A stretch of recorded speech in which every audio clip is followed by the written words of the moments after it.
Welcome back to Acadian Alive and part 2 of our heart health series with Our Lady of Lourdes. We have Dr. Safi Haq joining us again with more information in our heart health series. Dr. Haq, welcome back. Thanks for having me. Today we are talking about blockage. Again, starting general, what is heart blockage? So heart blockage most probably refers to blockages within the coronary arteries, which are arteries on the surface of the heart that supply the heart muscle. The blockage can occur as a result of plaque buildup, which is usually material that's dense in calcium and cholesterol, or there can be clot or other foreign materials can cause a blockage. But by and large, the most common thing that we refer to with a blockage is plaque buildup within the arteries that's limiting the flow through the artery. Now, how would someone know without getting a scan? Are there any certain physical symptoms that we would feel if blockage is occurring? Generally, the symptoms that patients feel with blocked coronary arteries, they feel fatigue, they feel chest pain, they feel short of breath, they can have things like leg swelling. So those are generally the things that a patient would experience. A patient can also have a heart attack and find out about blockages that way. Now, of course, you said a heart attack, so of course this is a very serious situation, but how serious is blockage, really? So blockage exists, or the severity of it exists kind of in a pretty wide range. You can have anything from a 1% blockage that does not limit the flow through the artery and as a result doesn't compromise the muscle of the heart.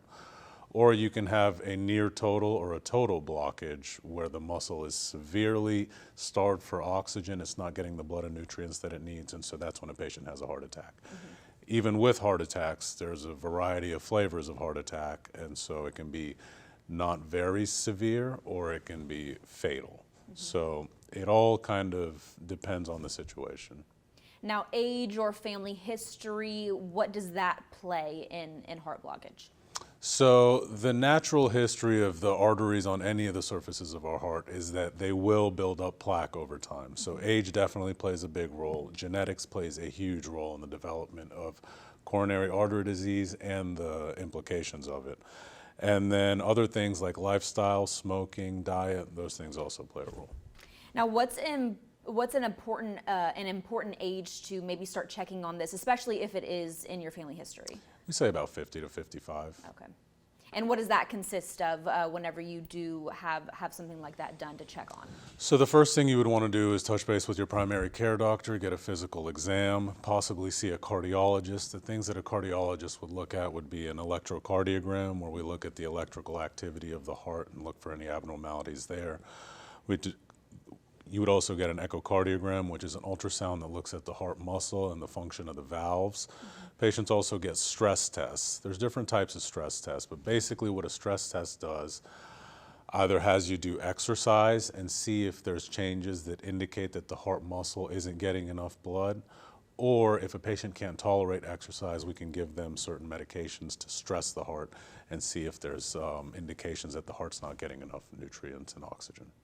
Now, for more information on this topic of heart blockage, or maybe our viewers listening have experienced some of the symptoms that you mentioned, how can they get in touch with you guys? Well, for significant symptoms like chest pain, you should go to the ER. But if you want more information, you can go to lourdesrmc.com, or you can call our office, and we're always available and happy to help. Our Heart Health series with Our Lady of Lourdes. We'll have another topic for you guys next week right here on Acadian Alive.